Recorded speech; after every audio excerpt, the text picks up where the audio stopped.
Hey guys, Penny here from Monaco Nail Academy. Over the next few minutes, I'm going to show you how to turn this super cool pink night sky into some nail art. The wonderful Jess that does our social media scheduling and sources lots of the content for our Instagram stories found this picture actually on Pink's account. But from the looks of a cropped watermark in the corner, it looks like it might be a Shutterstock image. Either way, Jess thought it would make for some really cool nail art, and I have to say I agree. I have not pre-planned how I'm going to do this. I'm sort of doing it on the fly like I would with a client so that if I mess up, you can see how it all works out. So I'm starting with 2 layers of artistic color gloss in Determined as my base. Having cured those 2 layers, I'm now going to introduce Drama Queen and It's a Tragedy from the Be Creative Drama collection of pigments available at monaco.ac.nz. So I want to use these pigments to get the depth of the night sky and that little hint of green behind the moon. I'll be using a super old, super trusty nail art brush that I have over time completely destroyed, but it's really great for using with pigments. That's what I destroyed it with. So I'm going to dip into Drama Queen, tap off the excess into the lid, and then not starting quite on the actual free edge, just next to it, I'm going to put the bulk of my product and start blending it back. The reason that I didn't put it right at the edge is just because it can affect chipping. If you have a big layer of pigment in between the next coat and the base color, and you're not really going to notice a difference when you're wearing the nail. You're not going to see the line where it's a little bit thinner. So I take Drama Queen up pretty high, and then I'm going straight into It's a Tragedy. I'm not cleaning off my brush. The colors are dark, you're not going to know. And I come in from the opposite corner and blend down.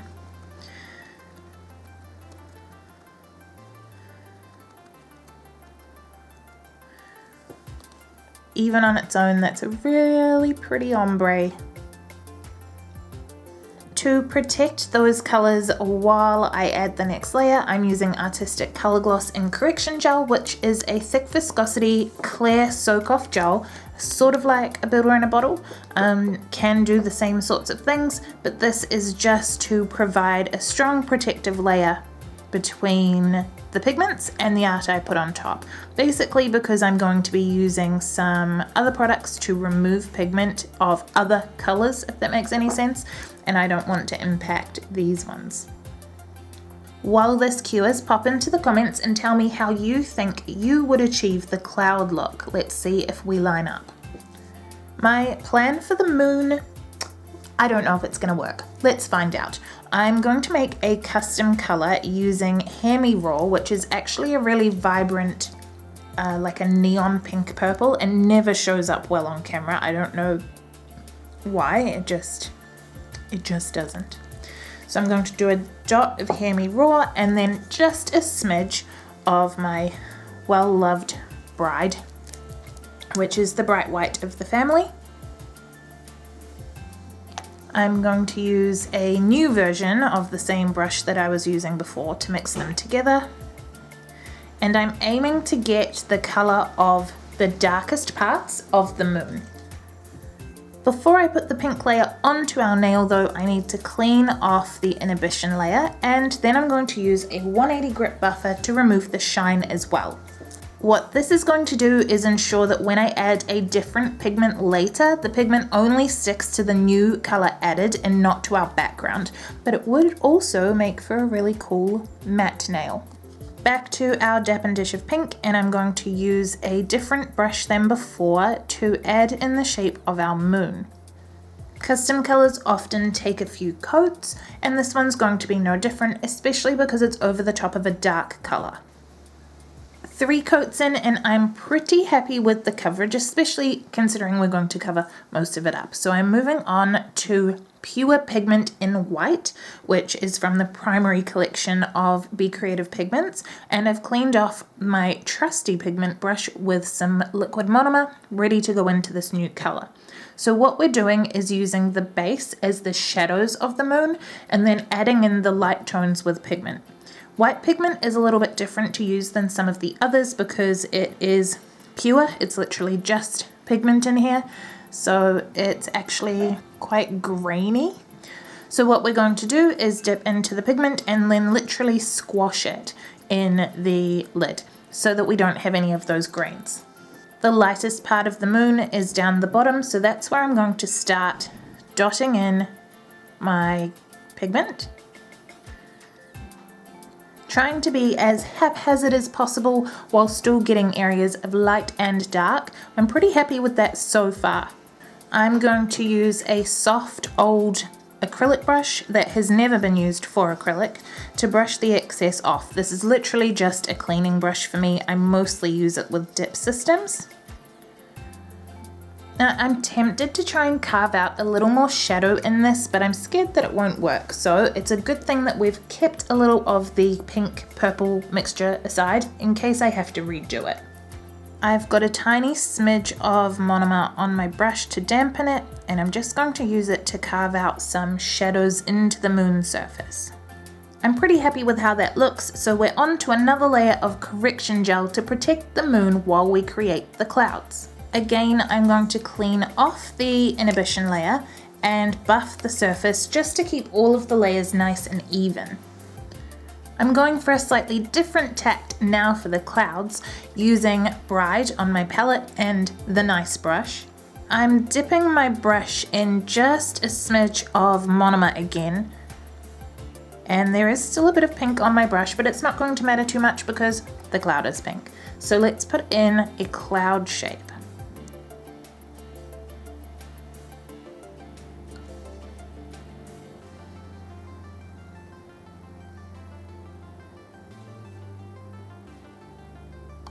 We're going to cure it now while it looks a little bit funky, and then add another layer to get more depth in the cloud before we add color.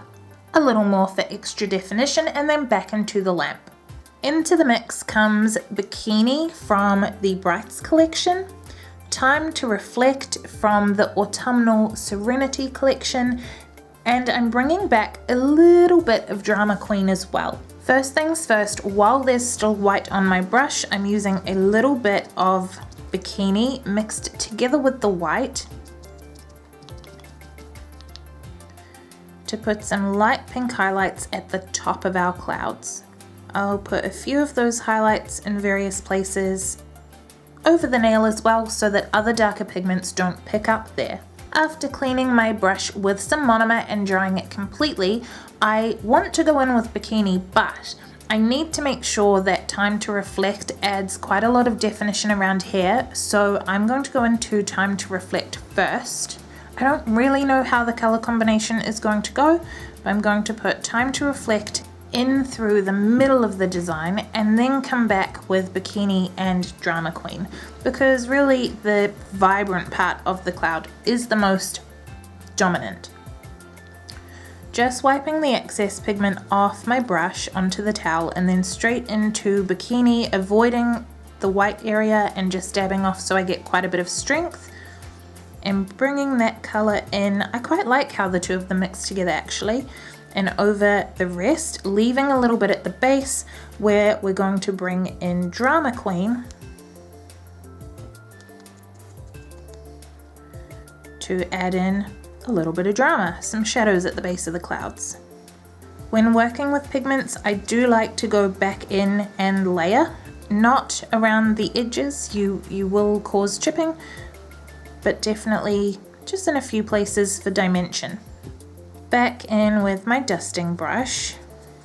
I was hoping that a little more of the definition of all those layers of gel polish would show up. I've done this before with the neon smoke look that was super trendy a couple of years back and it worked really well.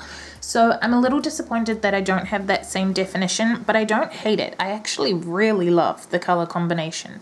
So I'm going to do something a little risky.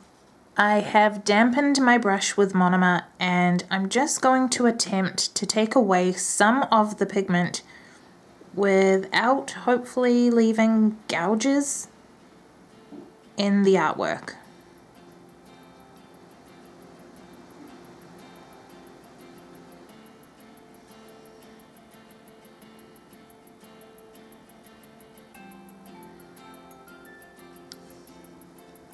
Okay, so that was completely unplanned and very accidental, but I'm kind of in love with it.